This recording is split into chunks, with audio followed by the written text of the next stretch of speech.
Ku masuk ke hadirat-Mu, bawa persembahan ke tempat kudus-Mu. Pujian ku naikkan, sembah ku berikan bagi-Mu Allah yang mulia. Kau layakkan ku menghampiri-Mu, melihat tata kemuliaan-Mu Tuhan. Pujian ku naikkan, sembah ku berikan bagi-Mu Allah yang mulia. Oleh kuasa darah-Mu, Kau telah tebus dosaku. Kekudusan-Mu melingkupiku, kasih-Mu mengalir memulihkan hidupku. Sungguh besar anugerah-Mu, Kau selamatkan hidupku.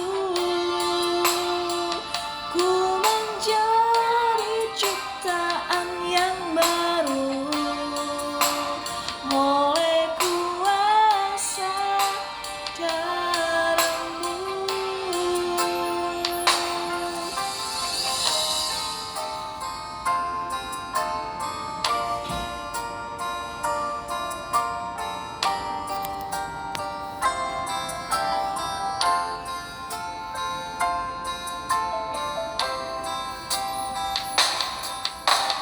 Kau layakkan ku menghampiri-Mu, melihat tata kemuliaan-Mu Tuhan. Pujian ku naikkan, sembah ku berikan bagi-Mu Allah yang mulia. Oleh kuasa darah-Mu, Kau telah tebus dosaku. Kekudusan-Mu melingkupiku, kasih-Mu mengalir memulihkan hidupku. Sungguh besar anugerah-Mu, Kau selamatkan hidupku. Ku menjadi ciptaan yang baru oleh kuasa darah-Mu.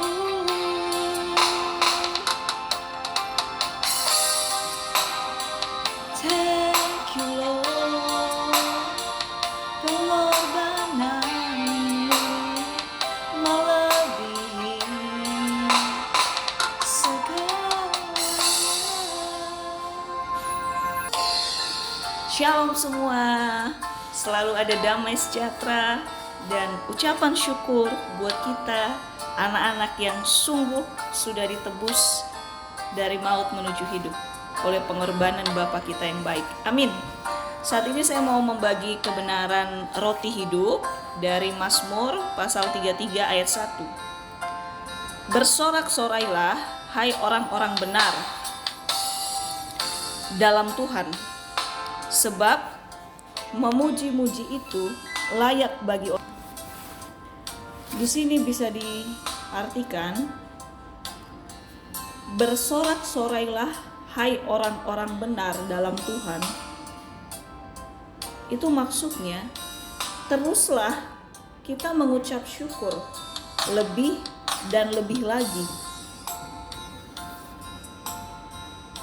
bahkan lebih dalam lagi. Kita orang-orang yang sudah dibenarkan karena Tuhan di dalam kita. Dari firman yang pasal 33 ayat 1 tadi ya. Jadi karena kita sudah dibenarkan sama Tuhan, bagian kita bersyukur dan bersorak-sorai terus menjadi gaya hidup kita. Tuhan rindukan demikian. Bukan kita bawa yang wow yang kita punya, enggak. Ucapan syukur terus menerus. Terus yang bagian B, sebab memuji-muji itu layak bagi orang-orang jujur.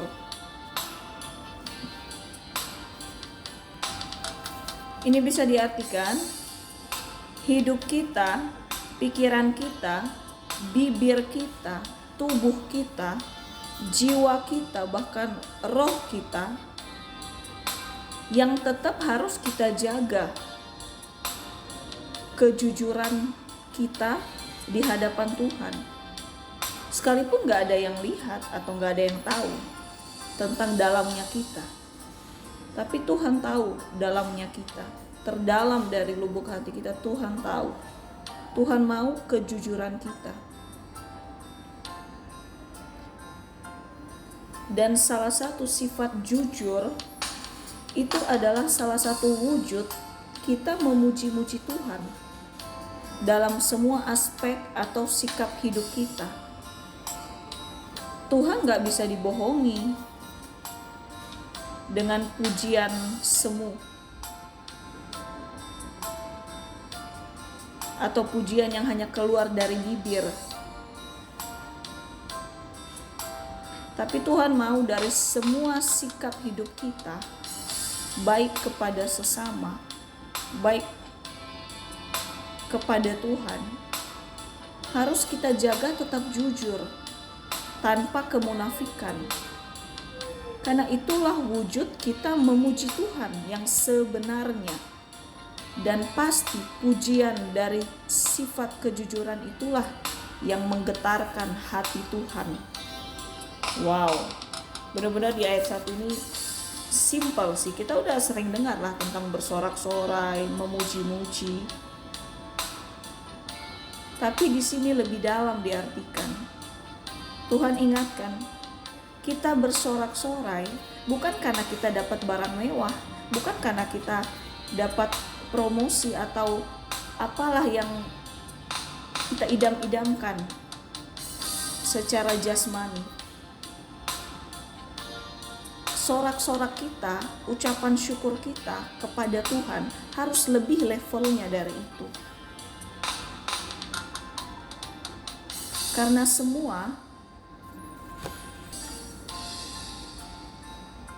hal-hal yang mewah secara jasmani kita dari dunia ini, mobil mewah, rumah mewah, berlian emas berkilo-kilo, deposito, tabungan, dan lain-lain,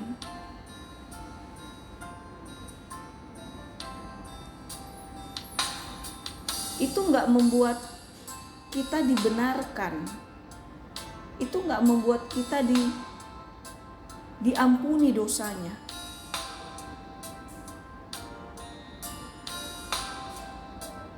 Hanya sebatas puas sesaat.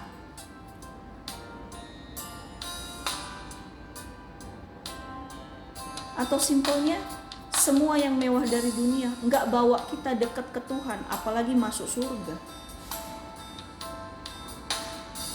Jadi ngapain kita benar-benar gilak bersorak-sorak, lupa diri dengan semua kesenangan itu? Tuhan kasih garis keras di sini. Bersorak-soraklah karena kita sudah dibenarkan, kita sudah diselamatkan, kita sudah dipulihkan, kita sudah disembuhkan. Bahkan kita dilayakkan menuju tahtanya di surga kelak. Ketika kita terima Dia, Bapa kita sebagai Tuhan dan Juru Selamat satu-satunya. Tuhan gak rindu apapun dari kita selain ucapan syukur kita, puji-pujian kita, sorak-sorai kita harus lebih tinggi levelnya. Jangan sampai sukacita dari dunia mengalahkan sukacita dan ucapan syukur kita sama Tuhan. Harus hati-hati di situ. Kalau kita mulai berkurang sukacita dan ucapan syukur kita sama Tuhan, Bapa kita yang setia, ayo kita kembali lagi merenungkan firman-Nya. Kita kembali lagi percaya akan janji-janjinya. Kalau kita sempat kendur secara kualitas hati yang memuliakan Bapa lebih dari apapun, Tuhan gak butuh apa-apa dari kita. Dia hanya mau kita bersorak-sorak terus dan terus. Bukan karena Tuhan gila diseru-serukan, enggak. Tapi itulah wujud nyata kita mengucap syukur. Gak ada kan orang yang terima barang yang dia idam-idamkan terus dia terima kasihnya dalam hati, ilmu kebatinan apa? Enggak kan? Pastilah kalau ada orang yang kasih dia duit atau rumah gratis tiba-tiba, mobil gratis tiba-tiba, ya pasti dia mengucap syukur dan senang dengan mengeluarkan suara kan? Dari ekspresi, mimik pasti terlihat. Tapi seringkali dengan semua kebaikan Tuhan, dengan tubuh kita yang masih sehat, kondisi kita yang masih fit, kita masih dikasih kerjaan, kita masih bisa bernafas, kita masih bisa beribadah, kita masih bisa mendengar, kita masih bisa melangkah dan sebagainya. Itu sudah jelas karena kasih karunia Tuhan. Tapi kenapa seringkali kita sangat minus gairah kita untuk mengucap syukur sama Tuhan, untuk bersorak-sorak mengucap syukur terus dan terus setiap saat, bukan hanya setiap pagi atau malam pada saat doa. Setiap saat dalam hati kita, dalam pikiran kita, terus kita bersorak dalam ucapan syukur. Karena kita sudah dibenarkan, sudah diselamatkan, sudah dipulihkan, sudah dibangkitkan dari kutuk dosa menuju kasih karunia. Baik banget kan Tuhan kita. Sedangkan semua yang mewah dari dunia ini emang bisa menyelamatkan kita, bisa menghapus dosa kita, bisa bawa kita akses ke surga? Enggak kan? Terima kasih banget Tuhan bukakan seperti ini. Tuhan rindu sorak-sorak kita, ucapan syukur kita setiap saat, selama-lamanya. Jangan turunkan level sukacita kita, ucapan syukur kita karena Tuhan dan di dalam Tuhan. Jangan samakan dengan level sukacita karena hal-hal indah dari dunia yang ada waktunya berkarat atau expired dan jadi debu tanah pada akhirnya. Amin. Terus dikatakan di sini, sebab memuji-muji itu layak bagi orang jujur. Jadi benar-benar Tuhan mau kejujuran di sini. Hello. Ya kita sama-sama bertobat lah ya. Mungkin dalam hidup ini sering banget karena gak enakan, karena sungkan. Ya secara pikiran gak jujur, secara hati, perkataan gak jujur. Di hadapan Tuhan pun gak jujur. Tapi kalau di hadapan Tuhan kita gak jujur, Tuhan tahu. Di hadapan manusia mungkin manusia gak tahu kalau hanya kita pendem dalam hati. Tapi Tuhan benar-benar ingatkan di sini. Kita menjaga kejujuran bukan hanya sama Tuhan, tapi dalam semua aspek hidup kita, sama sesama kita, dalam pekerjaan kita, dalam rutinitas kita, semua. Benar-benar saya ditegur dari sini. Karena kalau kita nggak menjaga sikap jujur kita dalam segala hal, integritas kita dalam kejujuran, sama aja semua pujian penyembahan kita, doa kita, itu munafik di hadapan Tuhan. Karena bibir yang memuji Tuhan diawali dari kualitas hidup yang penuh kejujuran. Itulah yang Tuhan tekankan, bukan kata saya. Saya juga ditegur banget. Sering banget kita berkelit, sering banget kita menyembunyikan isi hati kita. Berkata apa, kita di luar berkata apa. Bisa banget kan, karena gak enakan, karena sungkan, dan lain-lain. Apalagi kalau doa ke Tuhan, ibarat Tuhan, aku akan sungguh-sungguh kalau engkau kasih ini dulu, engkau jawab ini dulu. Itu sebenarnya gak jujur. Karena sebenarnya berarti artinya tidak benar-benar mengutamakan Tuhan. harus Tuhan kasih ini itu dulu. Itu sebenarnya hanya mengumpan Tuhan aja. Tuhan gak bisa diumpan, gak bisa dibodohin. Tuhan ikan yang bisa diumpan, dikasih kail terus Tuhan makan kailnya. Tuhan seneng doa kayak gitu. Enggak, terlalu salah doa seperti itu. Tuhan kalau begini aku baru begini, Tuhan kalau begini aku baru begini. Itu sama aja kita bohongi Tuhan. Seolah-olah kita rohani menyembah Tuhan, padahal kalau Tuhan kasih apa dulu baru kita menyembah. Sebenarnya itu tetap tidak memuji Tuhan. Jadi benar-benar ini diingatkan banget. Mari kita jujur di hadapan Tuhan. Apa yang masih kita simpan dalam hati kita, hal-hal yang gak enak, tekanan, himpitan, kekecewaan, kesedihan, jujur aja di hadapan Tuhan. Tuhan gak marah kok. Tuhan sangat senang sama anak-anaknya yang terbuka sama Dia. Kalau kita terbuka sama Tuhan, itu artinya kita percaya sama Bapa kita. Kita percaya untuk curhat sama Bapa kita, daripada kita curhat sama dunia yang tidak menjamin ada jawaban. Apalagi nanti jadi bumerang kembali, jadi cibiran kembali kalau jujur sejujur-jujurnya sama dunia atau sesama manusia. Wow. Jadi yang terpenting itu hati yang jujur kepada sesama, kepada semua yang kita pegang di hidup kita, semua yang kita kerjakan di hidup kita, dan terlebih di hadapan Tuhan. Karena itulah pujian kita yang sesungguhnya, memuji-muji Tuhan. Itu baru sungguh-sungguh menggetarkan hati Tuhan, membuat bulu kuduk Tuhan berdiri, diibaratkan. Kalau benar-benar ada kejujuran dari bibir kita, dari pikiran, hati, dan semuanya dari hidup kita. Biarlah Tuhan kasih kita roh kejujuran dalam memuji dan menyembah Dia. Amin.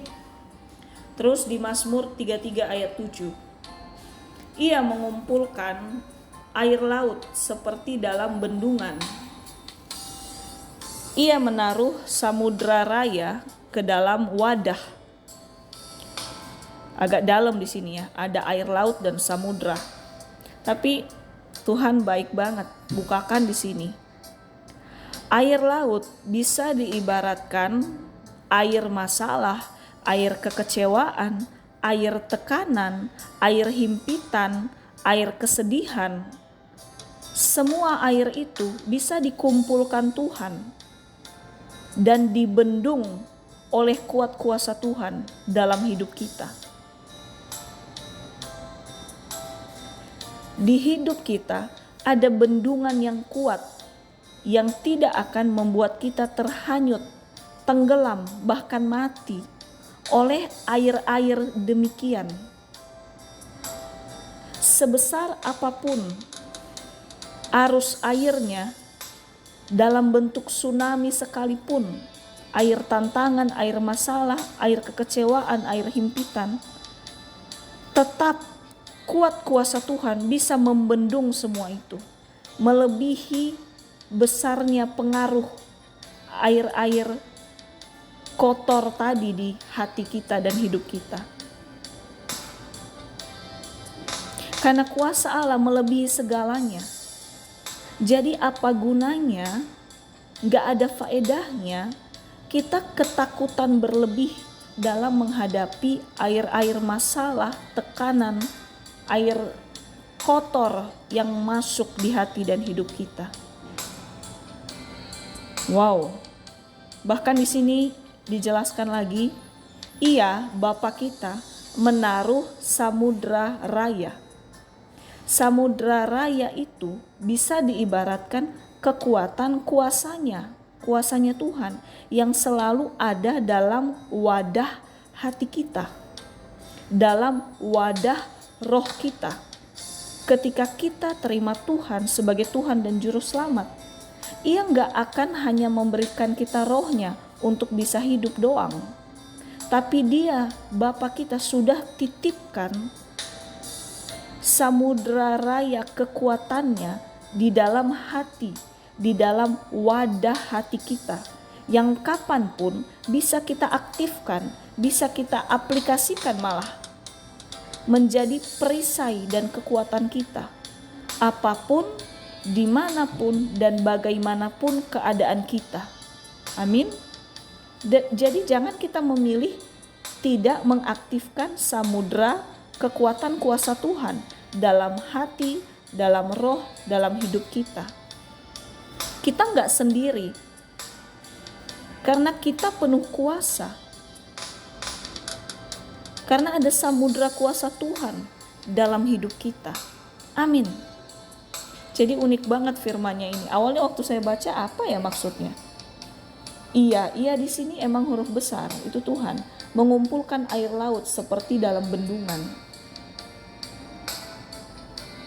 Jadi benar-benar unik banget. Air laut ibarat itu air keruh yang mengotori hati kita, tekanan, proses, masalah.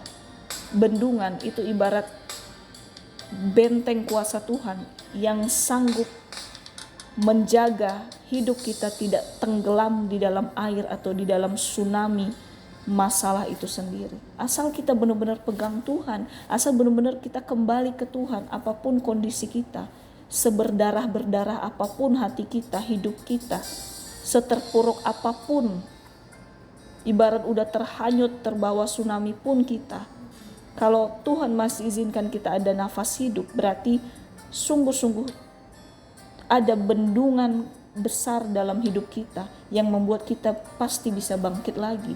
Tinggal pilihan di tangan kita. Kita mau aktifin bendungan kuasa Tuhan, bendungan pertolongan Tuhan, atau kita mau matikan aja, mau off-kan. Ibarat lampu, ada on off-nya. Saklar lampu tetap ada.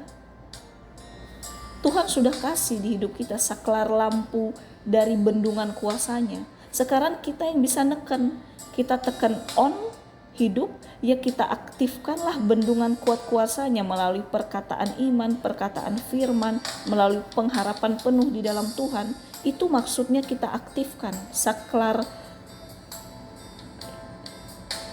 atau menyalakan saklar dari bendungan kuasa perlindungan Tuhan. Kalau Tuhan sudah membendung apapun air masalah, tekanan yang ingin menghancurkan, menghanyutkan kita, gak bakal bisa. Karena bendungan kuasa Tuhan lebih besar daripada kuasa tsunami masalah, kuasa tsunami kehancuran apapun yang ingin menghancurkan kita. Tapi jangan lupa nyalakan saklarnya, saklar on, saklar hidup untuk bendungan kuasa Tuhan hidup atau nyala atau kita aktifkan di hidup kita. Amin. Dan diperjelas lagi di ayat ini, ia menaruh samudera raya ke dalam wadah. Samudera raya itu diibaratkan kekuatan kuasanya yang tidak terbatas, yang tidak terkalahkan. Dan wadah itu diibaratkan wadah, tempat hati kita, wadah hati kita. Jadi wow, di hati kita Tuhan siapkan bendungan, benteng, perisai yang apapun yang ingin menerkam kita, menyerang kita, masalah, tekanan, apapun dari kiri, kanan, atas, bawah, ada bendungan kuat kuasa Tuhan yang gak membuat kita hancur sampai mati.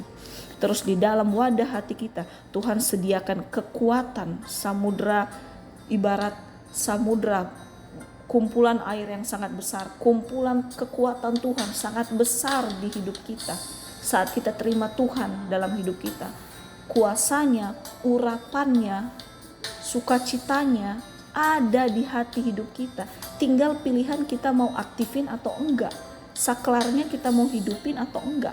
Saklar kuasa Tuhan, saklar janji Tuhan, saklar perisai perlindungan Tuhan, saklar damai sejahtera dari Tuhan. Pilihan di tangan kita. Kita mau nyalain atau matiin. Tapi seringkali dalam hidup ini semakin banyak tantangan, tekanan, himpitan, semakin kita memilih matiin aja saklar yang Tuhan kasih di hidup kita. Matiin aja saklar pengharapan sama Tuhan, matiin aja saklar kebenaran firman yang Tuhan berikan untuk kita. Kita yang memilih mematikan itu. Bukan Tuhan yang tidak mau menolong kita, bukan Tuhan yang tidak mau memberikan kita kekuatan. Tuhan sudah kasih semua di hidup kita, tapi Tuhan kasih kita kehendak bebas, mau milih make kekuatan Tuhan atau make kekuatan kita. Jadi biarlah melalui kebenaran ini kita mau menyalakan saklar yang Tuhan titipkan di hidup kita, menyalakan selalu saklar itu, saklar bendungan kuat kuasa Tuhan dari semua tekanan masalah, sehingga kita gak hancur oleh masalah, kita bahkan menang dan lebih dari pemenang. Dan menyalakan selalu saklar samudra kuasa Tuhan dalam hidup kita. Apapun yang kita alami, apapun yang kita hadapi, ayo kita nyalakan terus saklar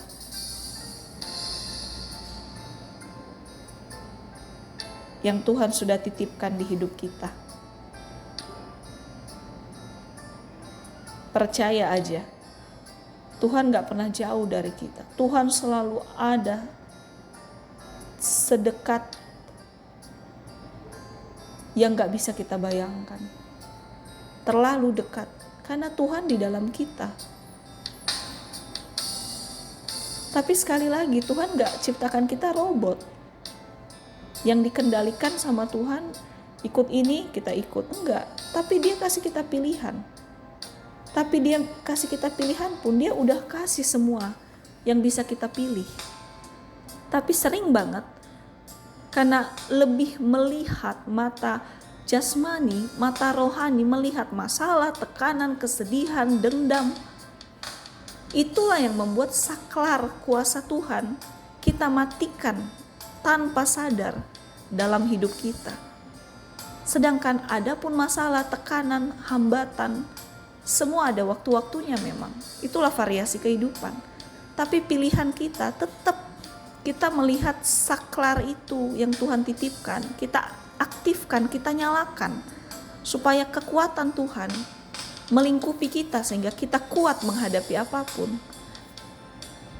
Damai sejahtera Tuhan melingkupi kita sehingga kita tetap damai dalam menghadapi apapun. Karena kuasa kedamaian dari Tuhan, perlindungan, pertolongan, mujizat dari Tuhan itu lebih kuasanya dari apapun. Kuasa kesedihan, kuasa kemarahan, kuasa tekanan, kuasa himpitan itu kalah di bawah kuasa Tuhan. Jadi benar-benar biar melalui firman ini kita diingatkan lagi, ayo kita nyalakan terus saklar Tuhan dalam hidup kita. Saklar kuasanya, saklar kasihnya, saklar janjinya, saklar kebenarannya, dan semuanya dalam kebenaran firman-Nya. Jangan mau kita matikan saklar kudus yang Tuhan kasih di hidup kita. Amin. Terus di Mazmur 33 ayat 15. Dia yang membentuk hati mereka sekalian, yang memperhatikan segala pekerjaan mereka. Jadi di sini dibukakan lagi, sejak dari awal tabiat kebenaran atau bibit kebenaran sudah tertanam atau ditanamkan Tuhan di hati kita. Tapi seiring waktu, bibit yang sudah Tuhan tanamkan itu belum sempat bertumbuh atau berakar kuat, apalagi gak keburu berbuah. Karena tanpa sadar, dengan sengaja kita izinkan bibit dunia, bibit jahat, bibit yang bertentangan dengan kebenaran firman, bibit dari si iblis, tanpa sadar kita izinkan, kita tanamkan juga di hati kita, di roh kita. Sehingga hati roh kita tercemar, mencemari bibit kebenaran yang Tuhan titipkan di hidup kita. Itulah yang membuat hati kita sering bergejolak dan kadang tertipu. Kalau kita seolah-olah membuat subur bibit jahat dengan mau ikut arus menyimpang dari takut akan Tuhan. Jika menyimpang dari kebenaran, tidak taat dalam kebenaran, sama aja kita mematikan bibit atau tabiat kebenaran yang Tuhan udah titipkan, tanamkan di hidup kita lebih dulu, di dalam roh kita lebih dulu. Jadi kembali lagi di sini diingatkan, pilihan di tangan kita. Mau buat subur dan bertumbuh bibit yang mana di hidup kita? Bibit surga atau bibit kesesatan dunia? Wow, mau pilih mana ya? Jadi benar-benar kita pun bisa memilih, bukan karena kekuatan kita, tapi karena pertolongan Tuhan bukakan hikmat ke kita untuk memilih mempertahankan bibit kebenaran, bibit takut akan Tuhan yang sudah Tuhan titipkan buat kita sejak sebelum kita lahir malah. Makanya setiap saat ayo tetap bersekutu sama Tuhan, bukan hanya doa pagi, doa malam, atau lipat tangan, tutup mata, bernyanyi. Enggak, bukan hanya sebatas itu. Dalam keadaan apapun, hati kita, bibir kita, pikiran kita bisa tetap terhubung sama Tuhan.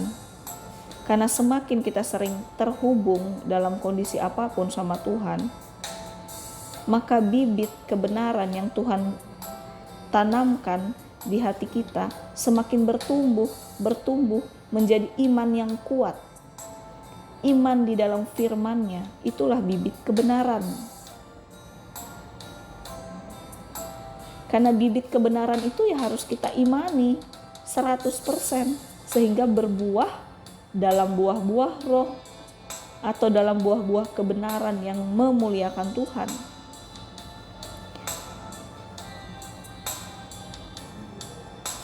Jadi walaupun kita memang tinggal di dunia, di tempat yang banyak godaan, yang banyak bibit-bibit jahat, tapi pilihan di tangan kita. Sekalipun kita sempat tergoda untuk jauh dari Tuhan, untuk melakukan hal-hal yang negatif di luar Tuhan, ayo kembali lagi kita ke Tuhan. Jangan takut, kembali aja. Apapun kondisi kita, seburuk apapun, sebanyak apapun lumpur dosa, sebanyak apapun kesalahan kita, ayo kita tetap mau kembali ke Tuhan, sehingga bibit kebenaran yang Tuhan kasih di hidup kita kembali bertumbuh, berakar kuat, dan berbuah lebat. Bukan hanya kita imani bibit kebenarannya, bahkan Tuhan mampukan kita praktekkan dalam kehidupan kita sehari-hari. Amin. Ayo kita tetap semangat mempertahankan bibit kebenaran dalam hati dan hidup kita. Bahkan kita tambahkan lagi. Kita siram setiap hari bibit itu. Kita kasih pupuk terbaik bibit itu. Melalui kita terus mengandalkan Tuhan, berkomunikasi sama Tuhan, melalui merenungkan firman-Nya, memuji menyembah Dia. Itulah wujud kita menjaga pertumbuhan bibit kebenaran, tabiat takut akan Tuhan yang sudah Tuhan tanam di hati dan hidup kita. Sehingga lambat laun segala bibit-bibit dunia, bibit si jahat yang selalu ingin masuk ke hidup kita, bahkan yang sudah terlanjur masuk, itu lama-lama akan mati. Karena tidak akan bisa bibit surga dan bibit dunia atau kejahatan atau si iblis tidak akan bisa tumbuh bersamaan, tidak akan bisa tumbuh tinggi bersamaan. Pasti salah satu ada yang mati. Jadi jangan kita dengan sengaja mematikan bibit surga, bibit kebenaran yang Tuhan sudah titipkan ke kita. Amin. Mari pilih menanam, membuat bertumbuh lagi dan lagi bibit surga dalam hidup kita. Amin. Terus di ayat 16, seorang raja tidak akan selamat oleh besarnya kuasa. Seorang pahlawan tidak akan tertolong oleh besarnya kekuatan. Jadi di sini bisa diartikan, apapun kuasa Nggak bisa kita andalkan untuk kita berkemenangan dalam hal apapun.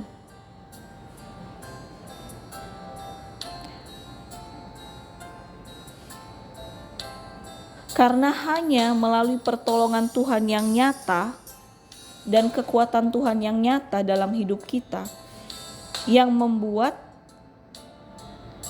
kita berkemenangan dan selamat hanya oleh Tuhan dalam hidup kita.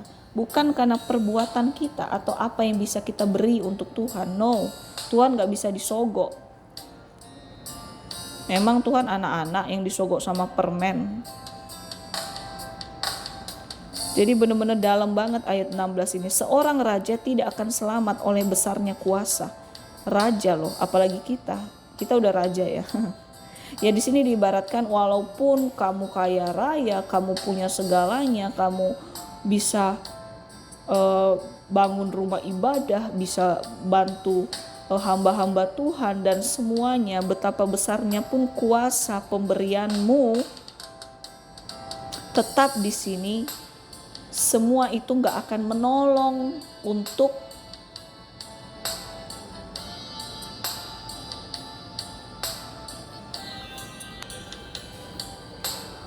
kita berkenan di hadapan Tuhan.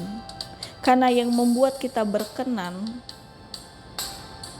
adalah ketika kita nomor satukan Tuhan dalam hidup kita. Bukan kita lakukan ini, lakukan itu, terus Tuhan langsung berkenan. Enggak.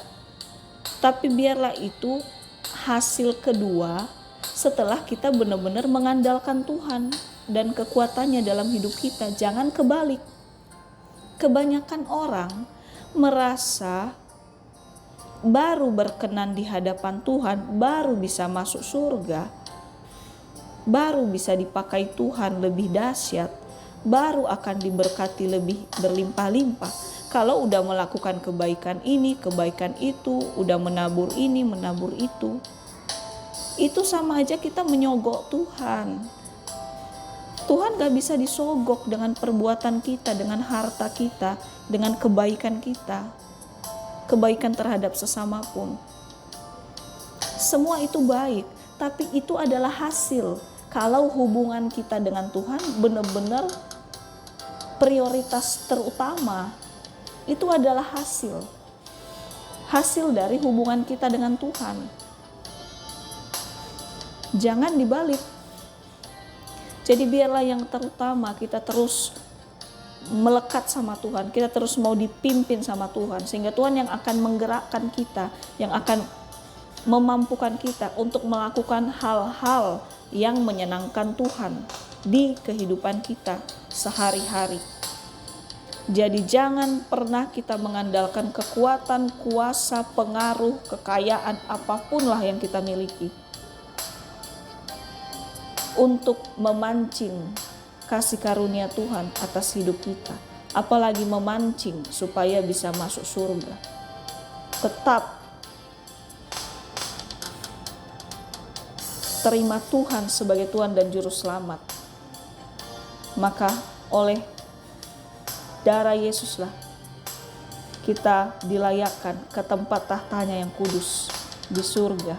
Amin. Tetap semangat semua. Kita mengucap syukur untuk pengorbanan Tuhan di kayu salib. Dan ucapan syukur kita itu biarlah berbuah akibat hidup yang selalu jujur sama Tuhan dan dalam segala aspek. Dan biarlah terus kita nyalakan saklar bendungan kekuatan Tuhan untuk mengalahkan segala tantangan dalam hidup kita.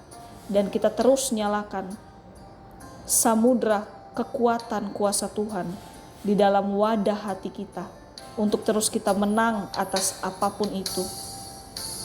Dan yang terpenting, biarlah kekuatan Tuhan yang menjadi dasar kekuatan kita, bukan kekuatan kita yang menjadi dasar untuk kita menerima kekuatan atau berkat-berkat Tuhan. Tuhan gak bisa disogok dengan apapun. Amin. Tetap semangat, kasih karunia Tuhan melimpah buat kita. Ayo bersyukur, ayo bersuka cita, ada damai sejahtera di dalam perlindungannya. Haleluya, amin.